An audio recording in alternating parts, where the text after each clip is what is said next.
Maybe let's say like asking the right questions. Cool. I think one big thing with sales, like people don't really recognize, like they think they look at like Jordan Belfort and they just think it's just like talking and just Sell me like this being loud. pen. Yeah, Yeah. exactly. It's just being loud. But the Yeah. thing is, I mean, when somebody says sell me this pen, the first thing that you should be asking is questions around why. Like, Yes. why do you need a pen? What are you going to do with the pen? Things like that. Right. And so asking the right questions to then make the prospect come to a conclusion in their own mind that they want to buy rather than you telling them. Because the thing is, the easiest way to sell somebody is them selling you. So if they in their mind believe that they want to buy without you actually having to convince them, but asking them the right questions to lead them into that conclusion, that's really the best. That's the best way to do sales in my opinion. So Cool. right questions. Yeah, no, I think that's all really helpful, especially what you said there about the end of, you know, the best salesmen know how to get the clients to sell to Yeah. them, which Yeah. is sweet. You know, like it's a really good point you made. Now I want to talk on those first two. You know, being a good conversationalist. Is there anything, or just like the right tone? Is there anything you did or people you kind of look to, um, that helped you develop those first two things? Because those are really like intangible, kind of personal, like traits. Is there anything you do on a daily basis that you say, you know, allows you to kind of convey that when you're talking to clients? So tonality wise, I think that it just goes into training. Like there's different types of tonalities. So there's like a charming tonality, which is like, hey man, it's nice to meet you. Like, what's your name?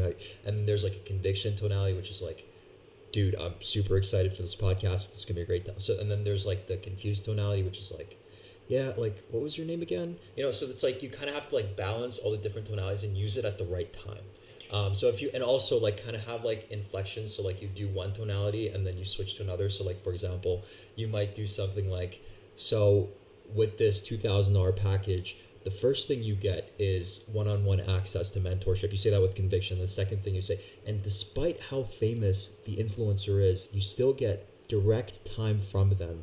And so it's like kind of the inflection. It makes people sudden without realizing, because it's all subconscious. But when the prospect is listening to you, what they're going to do is they're going to lean in because your tonality kind of like you kind of started whispering a little bit. So then the person just wants to listen in more because it feels like it's almost a secret. So it's like super like nuanced and subconscious, but then it actually does impact the sale at the end of the day. So I would say like little things like that matter. But you also have to know who you're selling to at the same time because Right. there's like this thing called a sophisticated buyer and a non-sophisticated buyer. Okay. And so a sophisticated buyer is somebody who is more so, I mean, just with the name, you could kind of come to a conclusion. It's somebody who has a lot more knowledge and they're shopping from a position of more logic. So they shop based on like what is logically better. Then there's the other type of buyer who's non-sophisticated, and so they are people that just buy off of emotions. So if you can like get the right emotions and get them excited and build up conviction, they're gonna buy more likely. Whereas a sophisticated buyer doesn't just take emotion; they're gonna want to hear the logic side of things as well. So it really depends on the sale that you're making right now. I'm selling to consumers, and so with consumers, it's way more little things like tonality and body language and bringing in like the right emotions. But then I also did SaaS sales before, Okay. and with that it was way more logic based. And still, I mean, tonality still matters, things like that still matter, but Yeah. it's way more logic based, appealing to logic versus emotion. And for anyone, the lingo, you know, we're using a little high level, and I appreciate it. The SaaS sales. Explain the difference between SaaS sales and what you're doing now. Yes. So SaaS sales, it's software as a service. This is, for example, like G Suite, like Google or Salesforce, or like a cloud service or some kind of platform, and you're selling to businesses. So it's B2B. So that means business to business. You're a business providing a service and you're selling to other businesses. Whereas B2C is kind of what I'm doing right now, which is business to consumers. Consumers are just regular everyday people. So for example, right now I'm selling an e-commerce mentorship and automation service, as well as it's kind of difficult to explain, but it's called Tribe by Arlen. And so it's pretty much just like a network. It's kind of like Jen's Croquet Club, but these are all consumers that are buying it. They have their own pain points, and then I sell to them based on fulfilling those pain points with the product. Cool, man. So That's really awesome, right? The way you broke down, like I think so many guys get on, they have podcasts and they have, they produce content and they're like, oh, I'm the best salesman Yeah. here, and like the way they explain it, I'm like, I could have learned that from the car dealership down the street.